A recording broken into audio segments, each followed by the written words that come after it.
Hello ladies and gentlemen, welcome back to Hello Dave with Astronomy. Let's dive into this week's news, and we're going to start with the community goals going on over in Elite. There's currently 2 community goals running. They're going to be running until Thursday, and here we have 2 competing factions that are both trying to create a permanent station in LTT 198. Now if you're on the top 75%, you will get a permit for the system, which you will have, and if you're on the top 10% of the winning team, you will get a special mining tool. You'll either get a long-range engineered abrasion blaster or a long-range engineered 1D mining laser.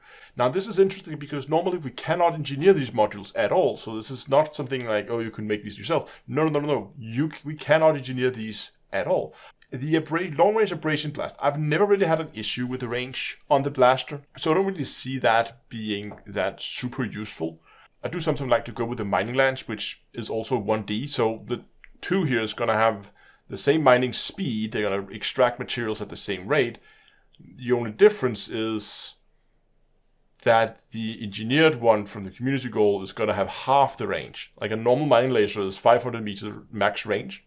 Within long range, you double that range, and you're now up to 1 kilometer. Whereas the lance has 2 kilometer range. And it's a little weird because usually I think Frontier has been pretty good at hitting the balance of these special modules pretty much on the head so far, that they managed to make them good but not overpowered.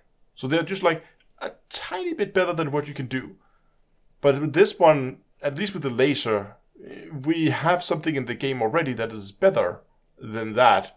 Yeah, it's locked behind the 4-week power play grind wall, but again, it's a 4-week wait, and then you have access to as many as you want for very little money. Whereas the other one, you can get this now at a community goal, and then maybe in the future we're going to be able to get them as a purchasable module with a number of like materials we have to go and collect. Over on the Elite Dangerous forums, Frontier is currently running a focused feedback thread on cockpit brightness. This is still something I see people talk about from time to time, that some of the cockpits are a little too bright. Personally, I think the majority of the ships that I fly is fine, but I think this is one of those where some of the cockpits are okay, and some of them are still definitely too bright now. They were, in the beginning, they were way too dark, and they got bumped, and now some of the ships at least are a little bit on the bright side. I think a lot of them are okay, but if you go and look at something like the Fertilance, I believe is one of the worst at the moment. That is still very, very bright. So there is definitely some fine tuning that needs to be done here to some of the ships. And if you have a particular ship where you just think this is too bright, they need to dull down the lighting of that ship, then head over to the focus feedback, because this is your chance to get your voice heard. And yeah, we'll hopefully get Frontier to fix it if you think some of the cockpit brightnesses are off compared to where you want them. I will be posting a link for that thread in the video description. Oh, in the verse of Star Citizen, people are beginning to look forward to 3.15, even though 3.14 just arrived a few weeks ago. But we're looking forward to 3.15, looking at what is the plan to be put into it. And of course, the main headline feature for this update is the medical gameplay. We begin to get some of the first looks at how it's going to be, and it looks like it's going to be in a very basic state to start with. Basically, it seems you're going to be able to pick up people. I think a lot of the damage, where the damages to limbs and those kind of things, is going to come, so you can break your leg and it'll be harder for you to walk, and you can't climb ladders and those kind of things. But there's also going to be the basic gameplay of that you can then go out, you can pick people up, and you can transport them to a hospital if you don't have a med bay on your ship. And the way it's going to work is you basically like put them in an elevator, and then things is taken care of from there. So the full game loop, I don't think is going to be there necessarily just yet. But they're going to have the core features for that coming.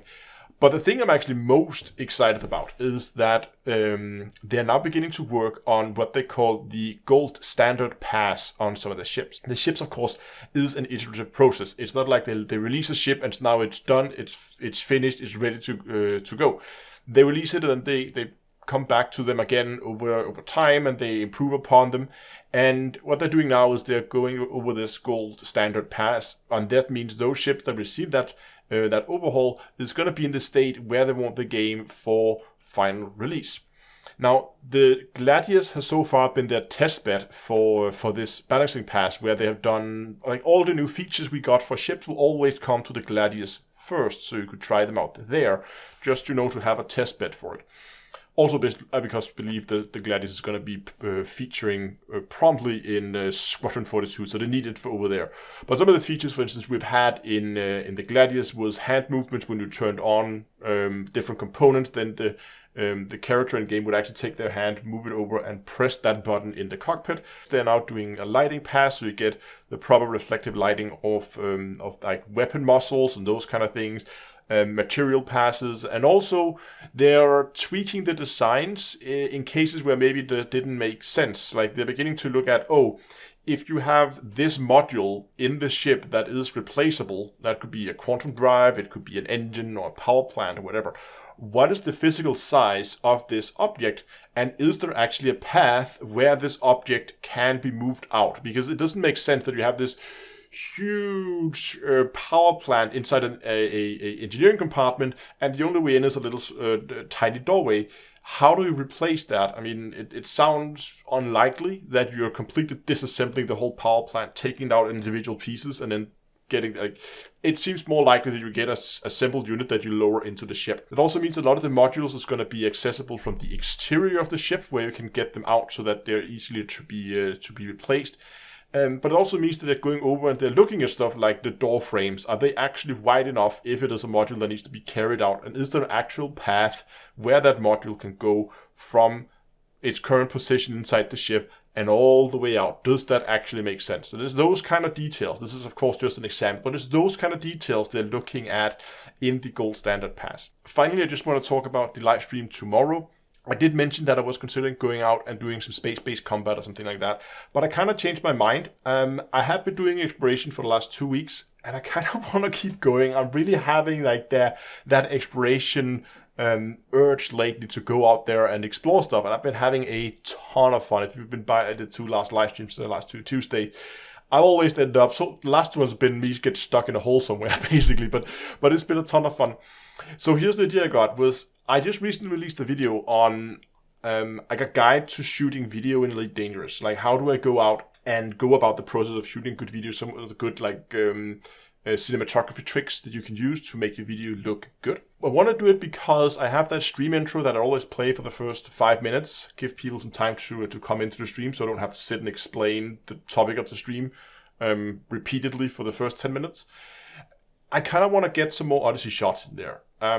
Odyssey has really been getting a lot of overhauls, and it's in a point now where I feel we can go out, we can begin to do some really, really cool B-roll shots. So I want to do that. I want to go out. I want to find some cool-looking planet with some cool-looking atmospheres, and want to get some of those shots in. And it will also be a nice follow-up on the video I did, because if any of you guys have questions regarding my process of recording and some of the tricks I use when I am recording, then that would be a perfect opportunity both for me to show them to you live, and it's a little bit easier than trying to guess what kind of questions people have that I then show in a video.